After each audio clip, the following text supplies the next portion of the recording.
How's everyone doing? I'm Max Sills. I'm the lead attorney in the Open Source Programs Office for Google. And basically, we're writing a book, an open source casebook. So it's open source because it's about open source, but we're also soliciting help from any attorneys or anyone knowledgeable to help us do the research.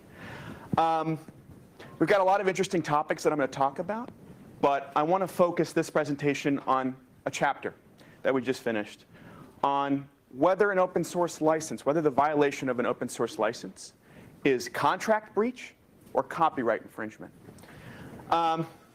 Before I get into it, here are all the standard warnings.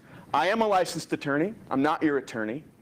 This presentation is not legal advice, and anything I'm going to say, they're my views, my opinions, not Google's. So please don't write a blog post about this saying that this is Google's opinion. OK, so a little bit about my background. I take open source more transactionally, although the more I interact with it, the more I kind of, just by osmosis, adopt the free software zealotry, I think. So from a transactional background, I have to deal with open source every day. And I have to deal with it with every subsidiary company. So we're buying open source, we're selling it, we're making it, we're modifying it. We're leasing it from people, we're distributing it. And we're distributing it in physical devices, we're distributing it as part of cloud software. So basically, open source touches every single piece of business that Google's engaged in now. And my efforts don't scale anymore. I have attorneys come to me every day saying, I have this little open source issue in a contract, can you please review it? I have this open source issue in an acquisition, can you please review it? And this is the main problem that I face. I don't care why, just give me the answer. Just tell me what I need to do. And that's fine. Like, at a smaller scale, I can just say, do this, do that, do this, do that.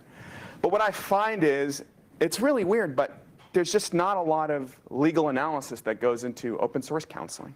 There's tooling analysis. There's definitely the idea that you want to do the right thing. And I think doing the right thing, if that's all you do and you have no legal background, that's an excellent way to start doing open source compliance. Just give people the respect they ask for and try to abide as closely as possible with the terms of the license. But that's not good enough for me, because I want to actually dig deeper and figure out why things are the case.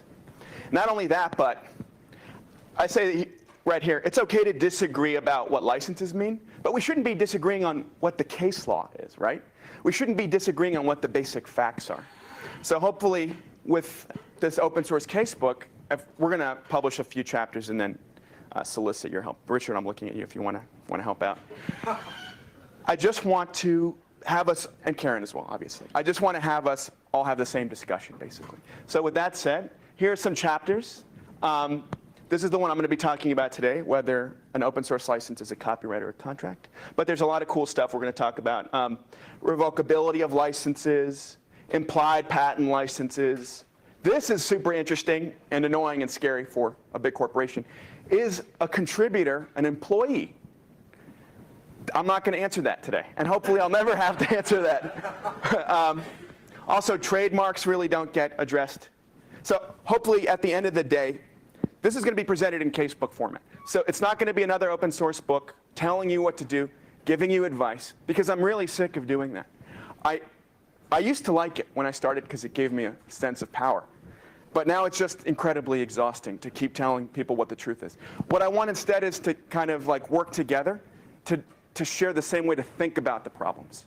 So I want to pose the cases and the questions in a real casebook format.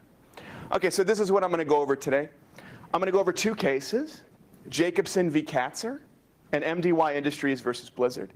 Versata is super important here, too. But I want to keep this brief because I want to interact with everyone. So if we have time, we'll get to Versata at the end.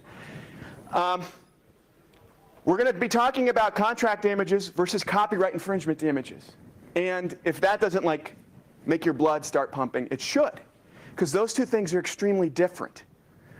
If an open source license is just a contract between the licensor and the licensee, then breach of that contract, you're only entitled to what's called substitute performance. Basically, you can't get a lot of money. You can't get a really good injunction. It's a really crappy copyright enforcement mechanism if all you can do is contract remedies. But if you can see copyright remedies, whew, you can get statutory damages, infringers' profits. You can have an injunction on everything that's being distributed. So for the current ways that copyright's enforced and open source licenses are enforced, it's really to people's benefit to try to always make a copyright infringement claim. We're going to focus on the difference between conditions and covenants and this idea of nexus to an enumerated right of copyright. The only background I'll give you here is let's focus on three things: the right to make copies, the right to redistribute copies, and the right to make derivative work. So those are the three things we're going to keep in mind when we say enumerated right of copyright. And in a casebook format, I might just stop the presentation and ask for volunteers to talk about it, because what I really want to do is leaving you understanding what conditions and covenants are, and I want you to start applying all these different tests to open source licenses, so we kind of examine these things a little more critically. So here are the ground rules from Sun Microsystems v. Microsoft. Generally, a copyright owner who grants a non-exclusive license to use copyrighted material waives his right to sue the licensee for copyright infringement. How about that? That's a really weird ground rule, and it's not something you'd expect. Right there it says the moment you gave a license, your ability to have any claims in copyright are killed. Except if a license is limited in scope and the licensee acts outside the scope. Then you can bring an action for copyright infringement. So you can think of an open source license as this box, right? And if it's not exclusive, which means you reserve the right to give this license to other people, then any activity the person does can't sue them for copyright infringement unless somehow this box was like cabined by specific language and they violated that. But we'll get into that right now. So Jacobson v. Katzer. Who's heard of Jacobson v. Katzer? Okay. So that's good. That's a positive step. Let's actually talk about the holding there and see if we can apply it. So there was this, Jacobson was a model railroad enthusiast, and he made this open source library as part of JMRI, that was the name of his consortium, to control model trains.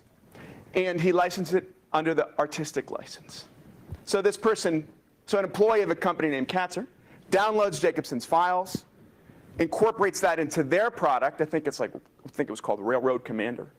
And then they distribute it without giving credit or without any of the requirements of the artistic license, including upstreaming modifications.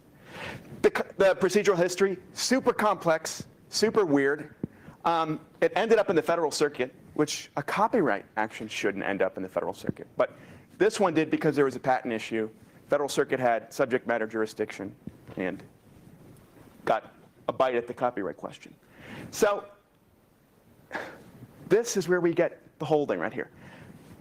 Whether a breach of license is copyright infringement depends on whether the provision breached is a condition of the license or a covenant. Now, I've read this multiple times, and I had a lot of difficulty figuring out what a covenant was and what a condition is. So let's talk about that. A covenant is a promise. Okay, so a contract is mutual promises, two mutual promises between people. A condition uses the word if, as long as, okay? The court says here that the artistic license creates conditions to protect economic rights. So this is a really weird portion because I think a lot of times people just focus on the conditions versus covenants issue, and they don't go into how much the court found a fundamental need to connect this to some kind of economic right of copyright. So basically, if I say you can use my software and please promise to redistribute it, that's a covenant.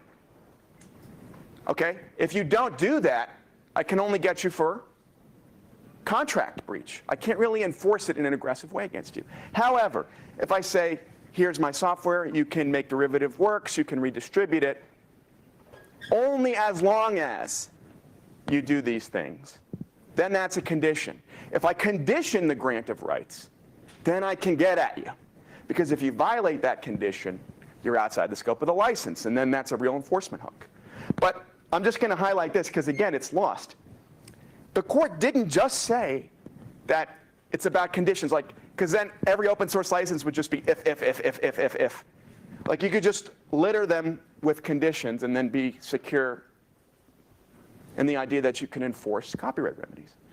But it kept trying to go through every single element of the artistic license and tying each condition somehow to a fundamental economic right. Just keep that in the back of your head. All right, so I talked about this. Covenants versus conditions. This comes back in a later case. Is anyone familiar with MDY v. Blizzard? Oh, okay. Anyone else? Okay, just much less than Jacobson. And this is kind of what's upsetting as an open source lawyer is just, well, that's not upsetting, it's an opportunity. People know one or two cases, they haven't read them in a long time, and then that's the end of it. But the idea with an open source casebook is it's constantly updated, always reflecting the most recent law. So MDY versus Blizzard's a really interesting case. Has anyone ever played World of Warcraft? Okay, so more people have played World of Warcraft than know. That's good, that's expected. Apparently, it's a real pain. I used to play Ultima Online, but I never played World of Warcraft. But I know from MMOs, it's a real pain to level up a beginning character. So MDY makes these bots. I'm sure you've all used these bots, or at least some of you have used these bots, to just grind the character at the beginning so their level goes up. Blizzard hated this because they thought it was reducing the value of the game. I mean, they structured it in a very specific way. They sued MDY for contributory copyright infringement.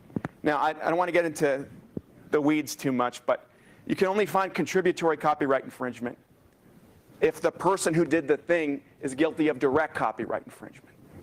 So the question is, all right, if you run a robot to grind some World of Warcraft levels and you violate the terms of the EULA, are you committing copyright infringement? It's a weird question.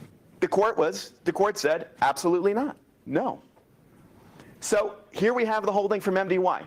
The potential for infringement exists only when the action of the licensee exceeds the license's scope. But then really zoom in on here.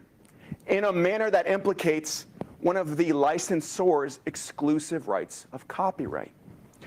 For a licensee's violation to be infringement, there has to be this nexus between the condition and one of the licensor's exclusive rights. So even if you make the argument that Blizzard didn't sell World of Warcraft but merely licensed it to people, Blizzard has a copyright right to grant people a license to copy the software, to make derivative works of the software, but nowhere in any copyright law does it say you can't use bots. So the court found that that failure of that condition meant you couldn't sue players for copyright infringement here. I think I'm okay on time, so I'll just add another wrinkle to this before we go into discussion, like open discussion with the audience. So Ameriprise versus Fasada, it's a very recent case in the Western District of Texas. It's a really cool case, but it kind of deals with this at a slightly different angle. So there's this idea in United States federal law called preemption. It says if you have a state law claim and a federal law claim, the federal law claim may preempt the state law claim, meaning that federal law trumps state law. So the question there is an open source license a contract, or does it sound in copyright? And you got to go read Versada because it's a fundamental reading if you're into this sort of thing. But it held that for the purposes of preemption, the GPL was not preempted by copyright. So all that means is that you might be able to sue over the GPL and copyright, but you can't just go automatically say that there's only copyright issues at issue in the GPL. And the reason for that kind of lines up with the tests in MDY and the test in Jacobson. It lines up because it says, okay, first of all, there's preemption if the thing you're talking about is a copyright right. But also, they have this thing called like a next element test or a supplemental element test. The court held in Versada, the GPL has something extra that we don't like, because it's this extra thing that's supplementary to copyright that means that we can't just say it's preempted. Okay, so that said, let's talk about this. let's analyze some common open source licenses with this lens, with this Jacobson test and this MDY test. So first of all, MIT. Right here. Subject to the following conditions. So the court in Jacobson was really persuaded by using the word conditions. We know immediately that that is going to really get them going. What do people think? Is this a covenant or a condition? Does that, yeah, I'm just opening it up. So the above copyright notice and this permission notice shall be included in all copies of the software. Covenant or condition? Wait. Further recording. The line above says, subject to the following conditions, which to me suggests it might be a condition. Yes. You know. Yes. Round of applause. Wonderful. Oh, let me go back. Yes. So that is. Well, that's the exact reasoning that the court in Jacobson would use. They were very persuaded by the word condition. So that's the Jacobson test. Now let's spice it up. The MDY test.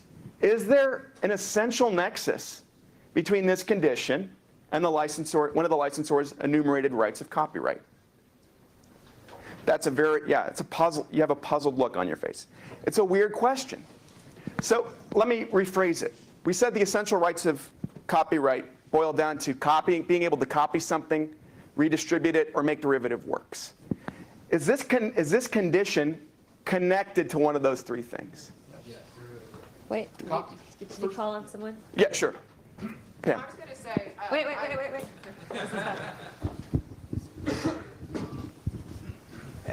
I was gonna take it a different direction and say this example shows why MDY is bullshit, which has been my view of MDY. It took a ridiculously simplistic view of it completely falls apart under any kind of under many licenses, even not counting open source licenses. So to me, it's kind of just a wrong decision. Sure.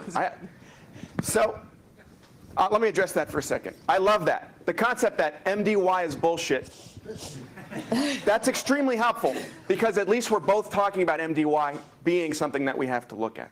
And so, yeah, I might agree with you, but the pushback I have there is, you say that, but I think it really tracks with Jacobson, actually.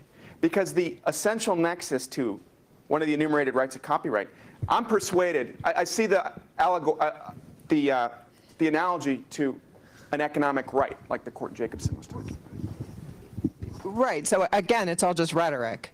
So, and I pointed this out yesterday with the Creative Commons licenses, is the one commonality is attribution, which is not one of the exclusive rights of copyright, and yet we accept that as a very valid. I also prefer to think of it not as the economic right, which is what Jacobson did, but it's just freaking consideration. It's nothing more difficult than consideration. So then when you look at it as consideration versus an economic right, then it's very simple. Yes, there's consideration. Tell me who the author is. That's the only thing I'm getting out of this grant is acknowledgement of my authorship, and that's very significant consideration. So then I guess I reject both cases. So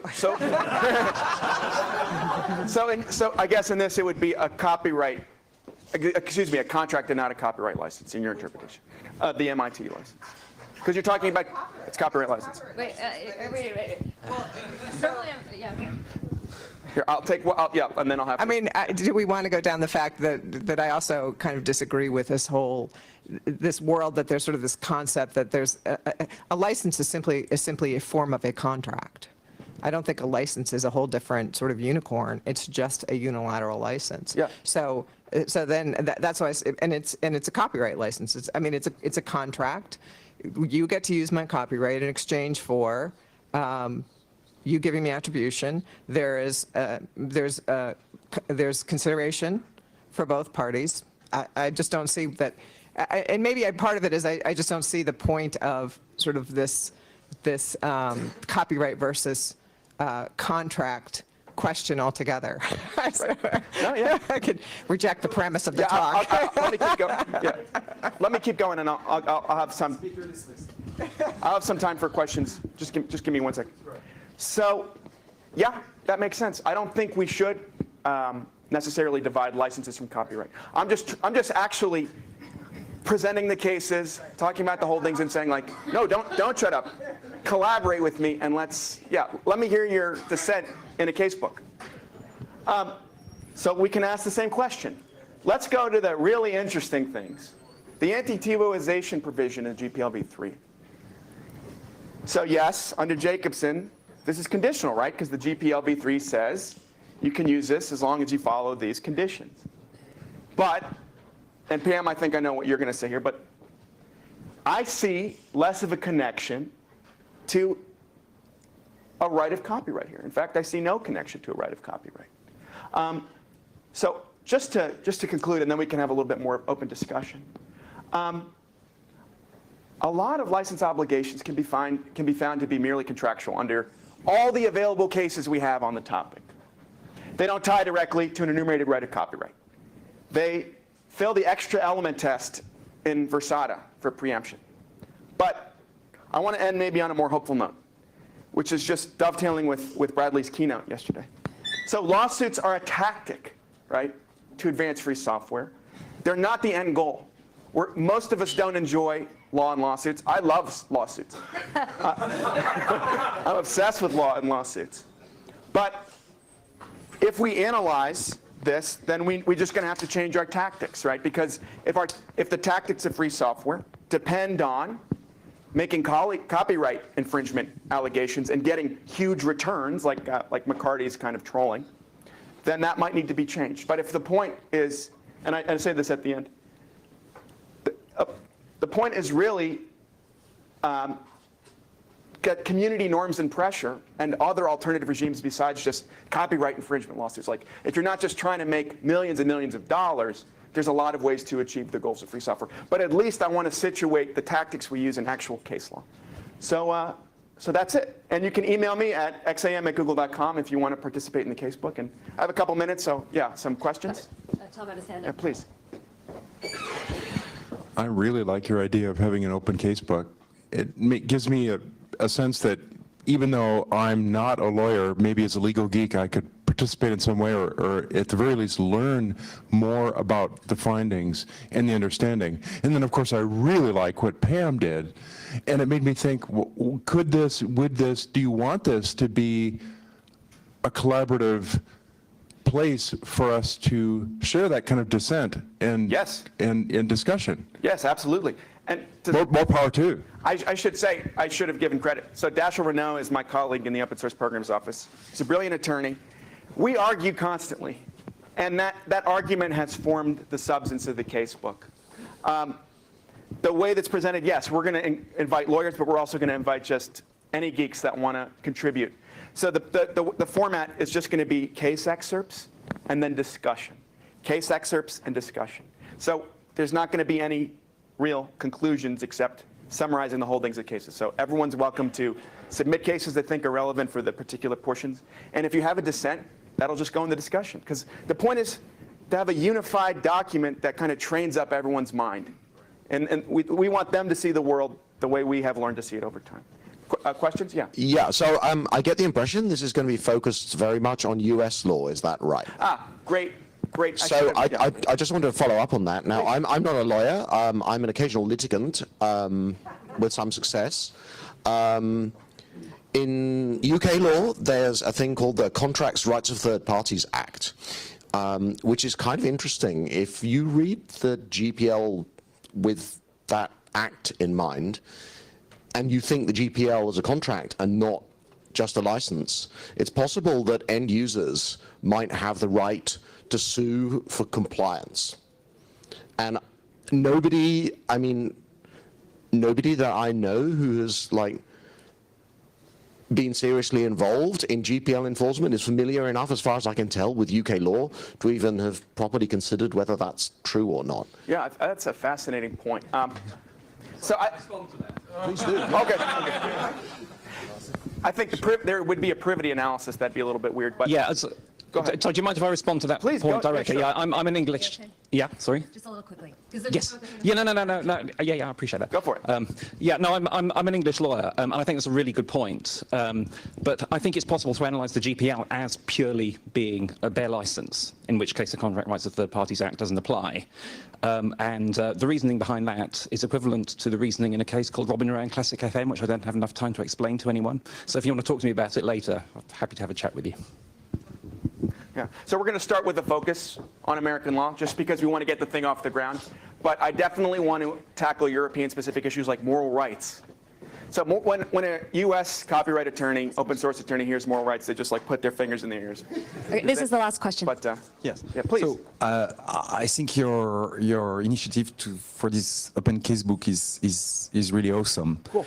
What about extending that to discussions on the text of the licenses? So Because yeah. I'm working day and night on open source software and their licensing, and I work a lot with lawyers, which most of the time, even though I'm not lawyers, I have to educate on the topic. Right. Having some reference discussion on casebook is going to be already something that's going to make their life much, much easier, and my life much easier. Having the same kind of discussion on the common open source licenses, which are scattered around, would be a great thing to do, I think. Right. So let me address that specifically, because I disagree with you a little bit. Because I think there's already an abundance of everyone sounding off on what they think an open source license means, lawyer or not lawyer.